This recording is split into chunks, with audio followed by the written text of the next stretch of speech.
Yeah, good performance for us. I thought the crowd was awesome. You know, we talked about it at halftime, like this place wears people down, and we just wanted to keep playing the game. I thought they really shot the ball well, made some tough shots in the first half to kind of stay within striking distance. Made a little run to start the second half, and I thought we played really well the last, I don't know, 17, 16 minutes of the game. Obviously, that was a physical game, and for the first 30 minutes or so, I don't know if it was as physical the last 10, but for 30 minutes, and you say this place wears people down, did you see them sort of try and bring it to you and then kind of get frustrated that it wasn't getting to you as much as maybe they had hoped? I mean, they play physically. They're a very good defensive team. I felt like it was more just the consistency of our play, like guarding the ball up the floor every possession, big guys running the floor every possession, just kind of a relentless mindset from that standpoint. We feel like that can take a toll on people in here. And then Boise State and them are pretty much the same roster height. I know they're ranked 19th and 20th in the country in average roster height. You played a big team in Boise and had some troubles. I'm curious what you learned from the Boise game that maybe helped tonight playing another equally as big team. Yeah, I mean, a similar ball screen coverage from 17 and 32 and more of a drop, and so we knew that it was going to be a challenge to get all the way to the rim out of some of the ball screens the way we would like to normally. They peel switch if you get too much depth and get some separation. So Jake and Uriah both knew that some mid-range jump shots would be there.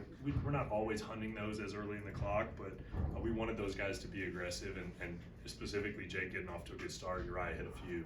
I thought those guys just shot making off the dribble was really helpful for us offensively. That kind of answers what I want to ask now. Is I think you guys took more 2-point mid-range shots than I think you've taken all year. Is my guess. I don't know. Obviously, I don't have the shot chart right here, but like you took more long twos than I can remember. Was that something you knew going in that might happen, or was that still wait till the game to see what they're giving us? Yeah, no, it felt like we took more than normal. But specifically, we talked to Jake and Uriah about, hey, that's something that you're going to have to look for and be aggressive. And I mean, we're not telling them when to shoot or anything, but we just want them to understand like what the look they're going to get is and what might be available to them. I know you like your rotations, you're a matchups guy, but when Tomislav picks up 2 fouls in 17 seconds, it forces you to make decisions where you put JT on the floor, and it's up to him to carry the load against a team that's pretty big.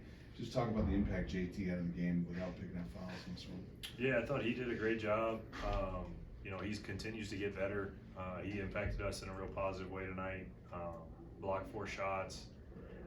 Hit a couple threes. That's another part of the drop coverage from them is we knew that when JT was out there, we could throw back to him and he could get a pretty clean look. And he had a couple big ones. So I thought JT played great tonight, and it was important given Thomas's foul trouble. You talk about this building wearing people down. Look, I'm sure they've seen raucous environments before. There's 12,000 people in here tonight. They're making some noise. Do you think it had an impact on that second half, especially when their coach gets ejected? It looked like he was just trying to argue a call, and they teed him up twice right away. Is that part of it? Yeah, I mean, I've said in here what he said in that, but I thought the crowd was impactful. I thought as we, they made a run to get it even in the second half, and we responded and separated. There were some loud moments in there, and you never know exactly how much that's impacted. And we certainly felt like it was. Maybe contributed to them losing their composure a little bit for a stretch, and it's a tough place to play, and because of the crowd and the noise and the energy in the building, our guys feed off it, and our guys are playing good basketball right now too, so that helps. And then one last thing, Tajavis has gotten increased minutes lately. He only had 2 points tonight, but his defensive work has gotten so much better. Is that an unseen benefit to what's gotten him additional minutes for you? Yeah, I mean, obviously without Chris, we're having to make adjustments, and Javis is taking advantage. We talked about it on the road trip. I think he had a bigger opportunity against Wyoming a couple games ago and played well. It starts with a defensive end for him. He's a really talented offensive player. You know, so he shot it great on the road trip. That was huge for us. Tonight, you know, Bolt didn't go, but he had 6 rebounds, played really good defense on 10 and 10 specifically. He brings a level of physicality, so you know, if Luke comes off, he's a nice replacement there because Luke's a physical defender as well. Coach, did the game live up to your expectation? Did it transpire what you felt it would be with Grand Canyon? I mean, they never play out exactly the way you think, but you know, we're certainly happy about the result.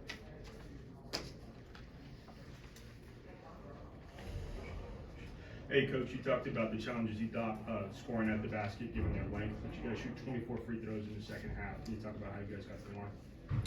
Yeah, well, Uriah and Jake both, like, really nice job lift fake, getting guys in the air and kind of drawing fouls. So, you know, those guys are, you know, heady players. You know, obviously talk a lot about them being young, but, you know, they know how to score.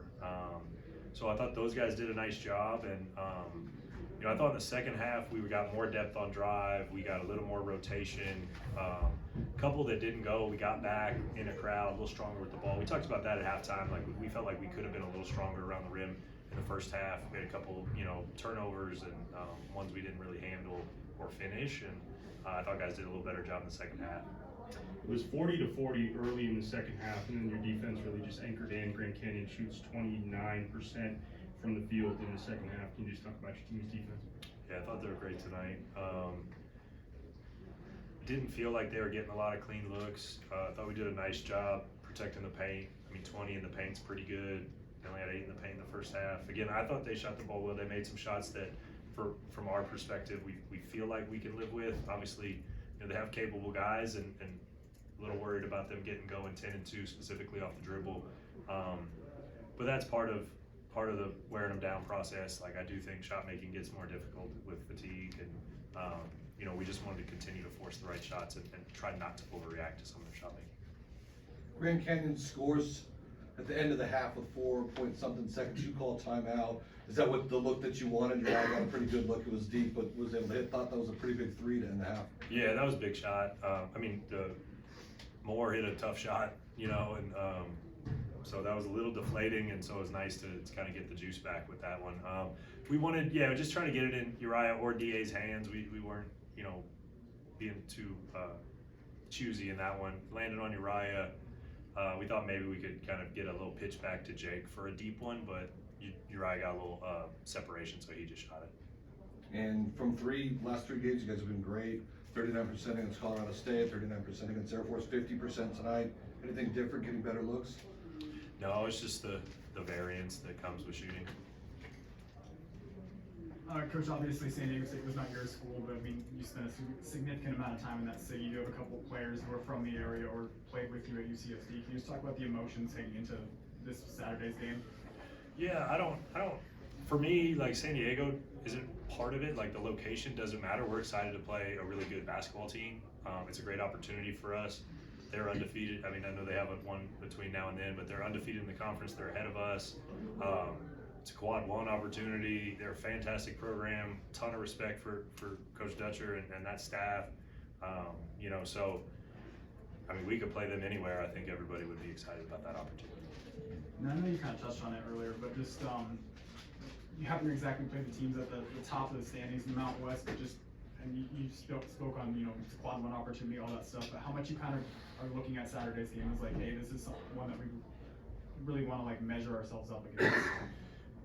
Yeah, I mean, I think everybody, as competitors, everybody's excited to compete against the best teams, but, you know, and then at the same time, we want to be consistent in our performance, and we want to be ready to go in every scenario. So there's kind of 2 sides to that, but yeah, I think everybody has a little more juice when you know, you're going on the road and playing some of the best teams. And again, the respect we have for that program and the way they do things adds to that. And so yeah, everybody's looking forward to it.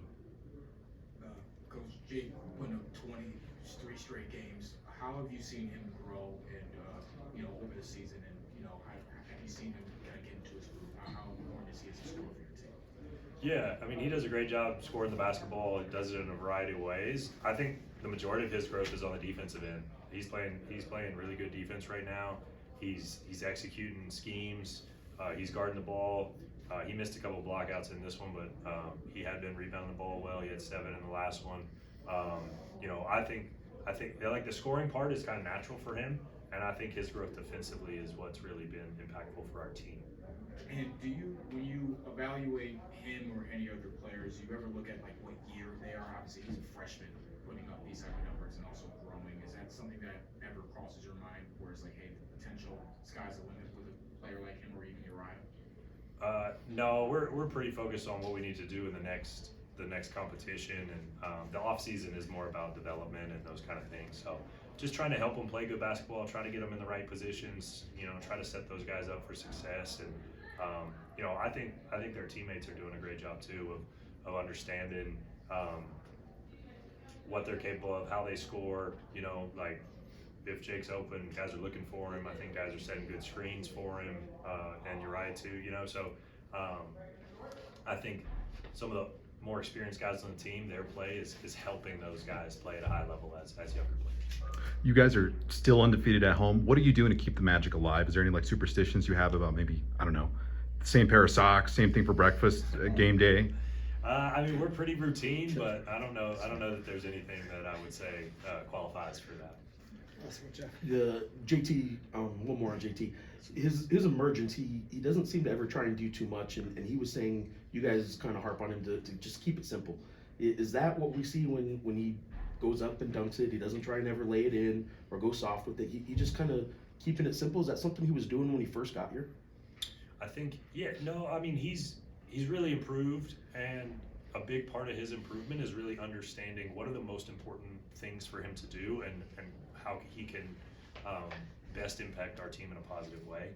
I think Coach Roberts, Coach Wilder, you know, our coaching staff is doing a very good job of helping him understand that, watching film, showing him the things he's doing well, showing him some things that he can improve.